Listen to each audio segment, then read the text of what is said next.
What's up, everybody, and welcome to my Monday Night Raw review. A lot of big things happen on the show tonight. The night after... Yes, we are at the night after Extreme Rules. One night removed as an ambulance hit the ring tonight. Coming out of ambulance will be Ryback. Ryback pretty much cut a promo on John Cena. How what happened last night, how John Cena couldn't even be able to walk and he didn't want to take the ambulance. But he said he's taking Cena to the medical facility, the morgue. He's taking everybody to the morgue. Everybody, these worshippers of John Cena, nothing. They have no goals. Every time they get out, they're not like Cena that busts their ass every day to get into the ring. Pretty much. Then at Payback, Ryback challenged John Cena to an ambulance match. Then pretty much he would face him there, taking him out, calling the fans lost souls. And I gotta say, good opening segment. Some good promo from Ryback. Finally. It was really good. He pretty much taught what he was going to do. He could have taught more about he should have been WWE champion, even though he literally walked away from it. And Cena, for some reason, landed on a single pole too perfectly to be understood, like I've said in the Extreme Rules review. But pretty much, Ryback pretty much cut the promo. He talked about pretty much last night how he's going to get Cena at the Extreme Rules then. So, yeah. Chris Jericho and The Miz went against Wade Barrett and Fandango. Wade Barrett had theme music.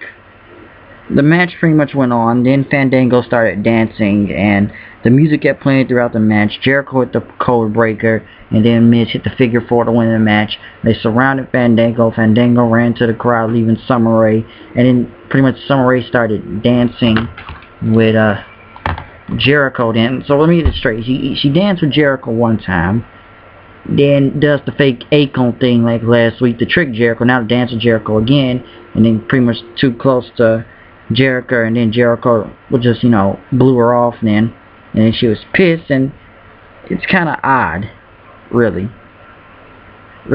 odd way of doing that for whatever, Summer Rae or Jericho, and the Fandango thing is a little bit too silly for the dancing.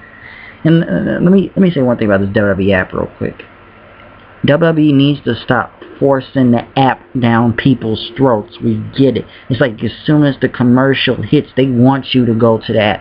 This is happening during the app. We gotta keep playing this on the side screen, that side screen, here, there, everywhere. Like, the thing is this: they need to stop pushing the app too far. This app is being more pushed than they push Twitter at the time on WWE. It's really kind of getting annoying now. You gotta go to this app here. Okay, why this match is happening, you gotta hear this guy talk. You gotta hear that person talk. Every person that talks in the back is not important unless some action is actually happening. Because, come on, now Ryback's pushing Josh Matthews in the back. Okay. Sheamus went against Titus O'Neil. Pretty much Titus O'Neil talked about,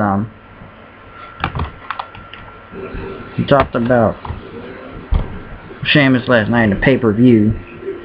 Pretty much talking about Sheamus said, "Oh, you think you're tough, huh? You think you're fucking tough." I believe he wanted to challenge Sheamus tonight because Mark Henry walked away. He may have a shoulder injury, so Mark Henry could be away for a while, saying he was going home on the post show and didn't want to get any medical treatment. Pretty much Titus O'Neil went against him. It was a good way of doing the match, pretty much leading up to something. But Sheamus picked up the win, beating Titus O'Neil with the bro kick.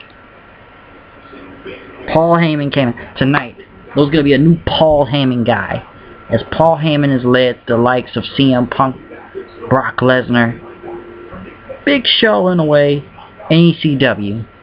He had a new Paul Heyman guy. Someone different, something out of the ordinary.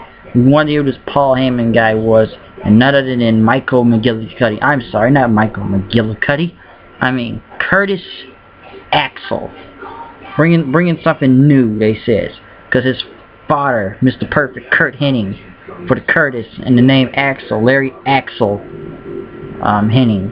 His grandfather, pretty much naming it Curtis Axel now from McGillicuddy. He pretty much playing Mr. Perfect's theme song in a different kind of type of way, though, when he came out. And he pretty much talked on Brock Lesnar, beating on Triple H, how pretty much Brock Lesnar and Paul Heyman barely survived getting out of Triple H last night. And pretty much how Brock Lesnar was like in 2002, what can he do today? Now CM Punk was brought in 2006 in his ECW. What can Curtis Axel do?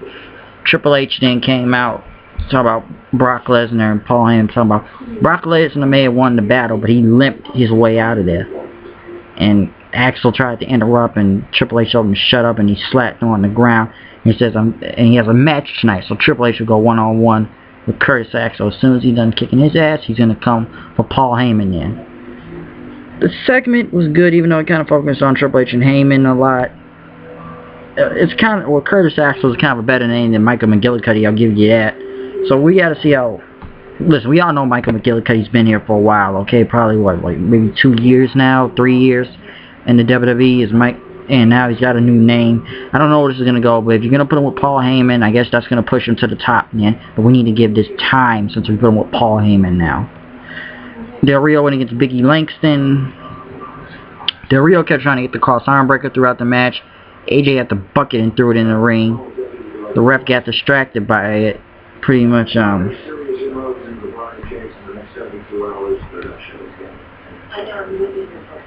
Langston, he poked Del Rio in the eye, hit the big ending, and won the match.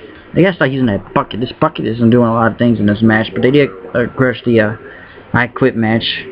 AJ went against Layla. AJ won with that submission hold she has, new one. Cody Rhodes went against Zack Ryder. Rhodes won. Then Ryback came out and pretty much beat the holy crap out of Zack Ryder, then destroying him, throwing him in the back of the ambulance. Then pretty much good. I'll say that. You could have did that. It was good, pretty much destroying Zack Ryder. He could have did that last week, before, last night, but it was a good way. He threw him in the ambulance, so they beat the crap out of Zack Ryder tonight. The Shield came out cutting a promo, talking about they've beaten everybody. They caused The Rock to lose at WrestleMania. They got rid of The Undertaker. They've beaten up Cena. They've turned Ryback to go crazy to feel alone that he's fighting against Cena.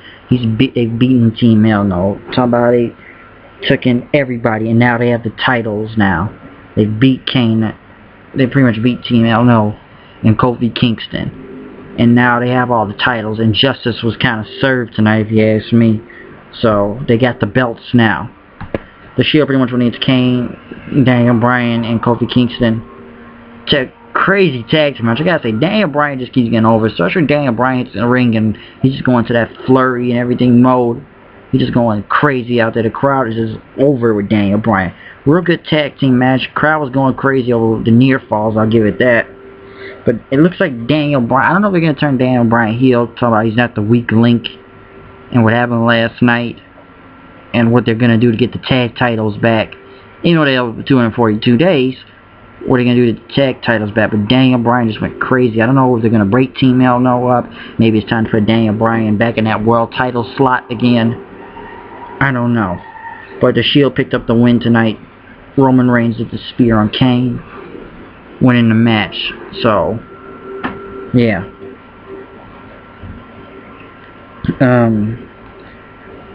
I've got the Caitlyn. I don't even want to step to the Caitlyn Secret Admirer. Well, we all know it ain't Cody Rhodes, so that's been proven. The doctors told Triple H you're going to go out tonight, but Triple H said, does he want his job, right? He said, let Triple H go out there and fight, man. Randy Orton went against Jack Swagger over a voting thing, which Randy Orton was voted for. Orton went against Swagger. It's a good match, I'll give it that.